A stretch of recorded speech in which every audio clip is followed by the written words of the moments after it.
Hello everyone, আসসালামু আলাইকুম। আপনার সময় কেমন আছেন? আমি আলহামদুলিল্লাহ খুবই ভালো আছি। তো ঘুম থেকে উঠেছি আজকে 7টার সময়, উঠে আমি পড়তে বসেছি। তো টেবিলটা খুব অগোছালো ছিল, আমি টেবিল গুছিয়ে নিচ্ছি। টেবিল অগোছালো থাকলে পড়ার মন বসে না, আর মা খুব বকে। তো আমি সিটের জায়গায় সিট রাখছি, প্লাস হ্যান্ডরাইটিং বইগুলো একসাথে রাখছি, বই জায়গায় বই রাখছি। আর আমি সবসময় আমার টেবিলে একটা জমজম কূপের বোতল রাখি এবং পানির বোতলে একটা পানি রাখি। যখন আমার ঘুম আসে আমি 3বার পানি খাই, তারপর আমার ঘুম চলে যায়। আমার পেন্সিল বক্সটা হারিয়ে গিয়েছে, এই জন্য আমি আমার পুরনো পেন্সিল বক্সে করছি। তো আমি নতুন আরেকটা পেন্সিল বক্স কিনেছি, আপনাদের সাথে পরের ভিডিওতে শেয়ার করবো ইনশাল্লাহ। এখন আমার বই খাতাগুলো অলমোস্ট গুছানো শেষ।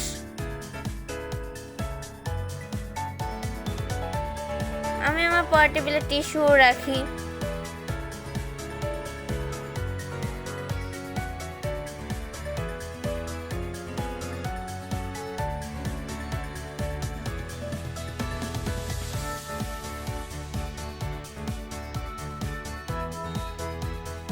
এই তো আমার টেবিল গোছানো শেষ। বলবেন কেমন হয়েছে আমার টেবিল গোছানো।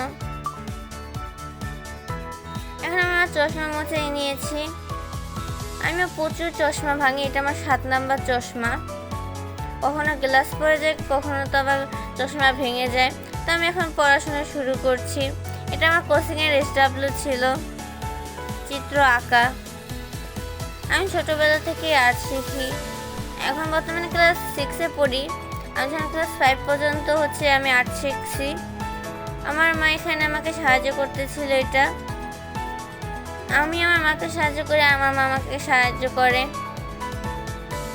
এটা আমি চিত্র আঁকতেছি।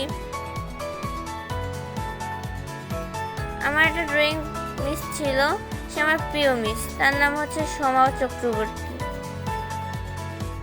এটা আমি এঁকে নিচ্ছি।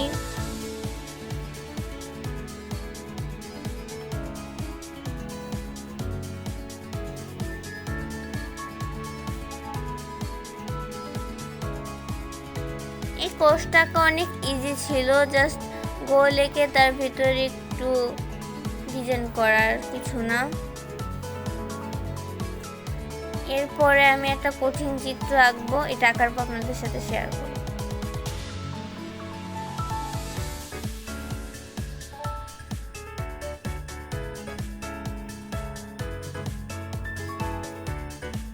এই তো আমার চিত্র আঁকা অলমোস্ট ডান। আপনারা বলবেন আমার চিত্র আঁকা কেমন হয়েছে।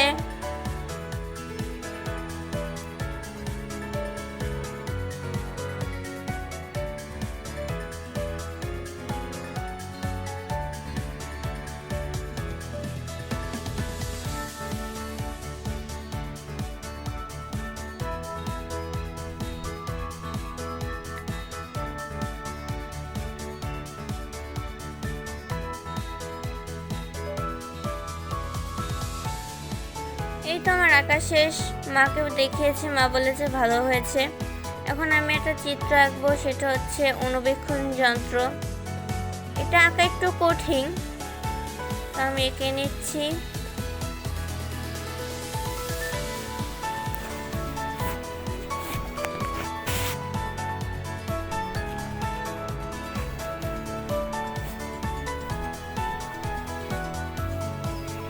এটি রবার্ট হুকের আবিষ্কৃত একটি যন্ত্র।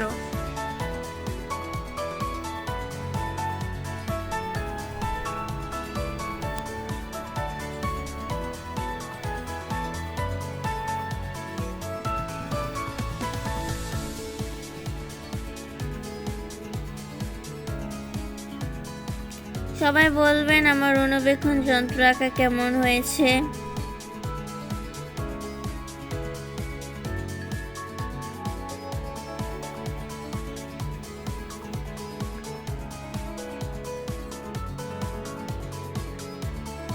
এইসব আঁকাগুলো আমার স্টাডি একটা চ্যানেল আছে, স্টাডি উইথ মাই ডটার। সেই চ্যানেলে আপনারা চাইলে দেখতে পারেন। আমি একদম ডিটেলসে এই আঁকাগুলো দিয়েছি। এখন আমি আমি আরেকটি যন্ত্র রাখছি।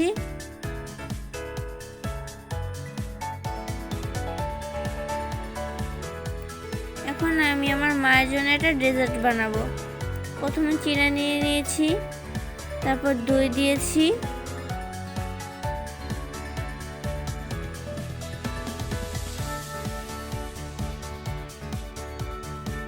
তারপরে উপরে আমি কলা দেব।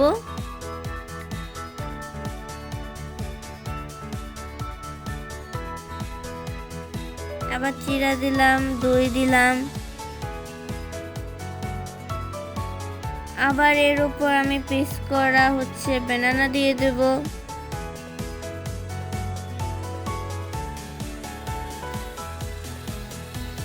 যদিও আমার দই চিরা পছন্দ না, এটা আমি আমার মায়ের জন্য বানিয়েছি। ডেকোরেশনের জন্য আমি একটু খেজুর দিয়ে দিয়েছি। মা খেয়ে বলেছে খুব মজা হয়েছে, আপনারা এটা বাসায় ট্রাই করতে পারেন। এখন আমি চলে গিয়েছি আমার নানুর কাছে। আমার নানু এখানে পেঁয়াজ আলুর চপ বেগুনি ভাজতেছিল। আমি আমার নানুর সাথে গল্প করতেছিলাম। নানু আমার বন্ধুর মতো, তার সাথে আমি অনেক কিছু শেয়ার করি। আমি আমার মায়ের সাথেও সব কিছু শেয়ার করি, মাকেও ভালোবাসি। কিন্তু আমার মাকে আমি ছোটোবেলা থেকে একটু কম পেয়েছি। আমার মা ছোটো থেকে জব করে, তো এই জন্য আমি মাকে পাইনি। তো আমার নানু আমাকে ছোটোবেলার সাথে আমি আমার নানুর সাথে থাকি। আমার নানুর সাথে খুব বন্ডিং ভালো আমার। এই তো নানু এখন পেঁয়াজও বানাচ্ছে। পেঁয়াজও আমার মামার খুব ফেভারিট। আমার আলুর চপ আর বেগুনি খুব পছন্দের, কিন্তু ডিমের চপ আমার খুবই অপছন্দের। ওটা আমি খাই না, ওটা আমার পছন্দ না।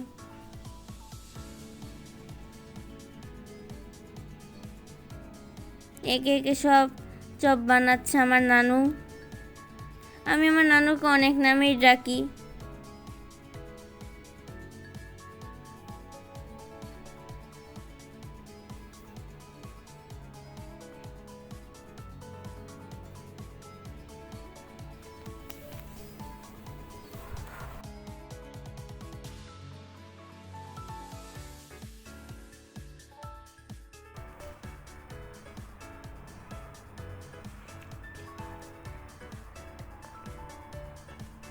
এবার আমার পছন্দের আলুর চপ।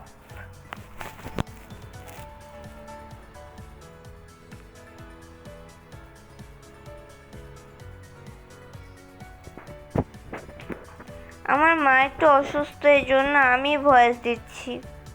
আমার যদি কোনো ভুল ত্রুটি হয় ক্ষমা দৃষ্টিতে দেখবেন।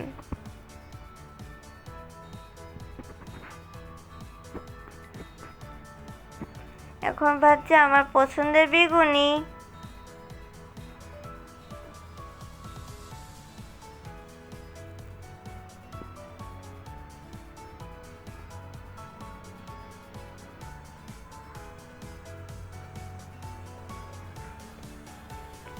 এবার ভাবছি আমার পছন্দের ডিমের চপ।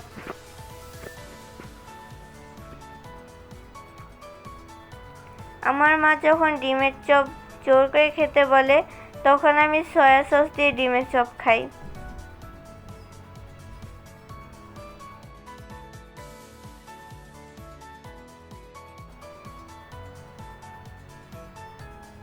আপনারা চাইলে ট্রাই করতে পারেন। এখন আমি ফল কাটবো। প্রথমে নাশপাতি কেটে নিয়েছি, এখন আমি আপেল কাটবো।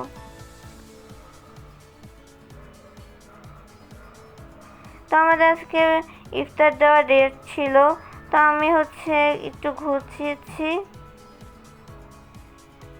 এখন আমি আমার নানুর সাথে ইফতারি দিতে যাব।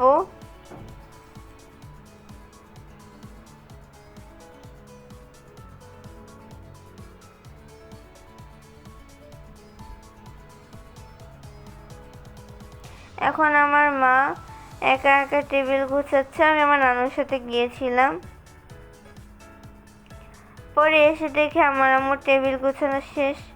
আমার মামা বাহির থেকে কিছু খাবার নিয়ে এসেছিল, যেমন কাবাব, জিলাপি।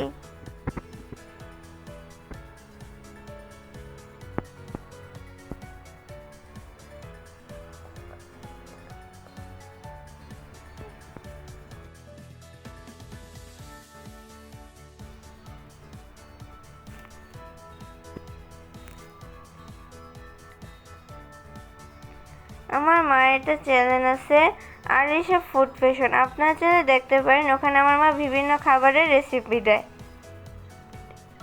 সব ডিটেলসে। এই তো আমার মা টেবিল গোছানো শেষ। আর 2 মাস পর আমার বার্থডে, সবাই আমার জন্য দোয়া করবেন। আজকের মতো এখানেই শেষ। আল্লাহ হাফেজ।